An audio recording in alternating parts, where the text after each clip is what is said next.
Welcome to my channel. अस्सलाम वालेकुम बच्चों, आज हम सीखेंगे ज़े से बनने वाले अल्फाज। ज़े से ज़ेब्रा, ज़े से ज़बान,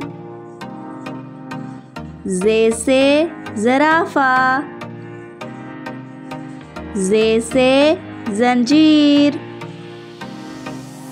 ज़े से ज़ेवर, ज़े से ज़र्दी,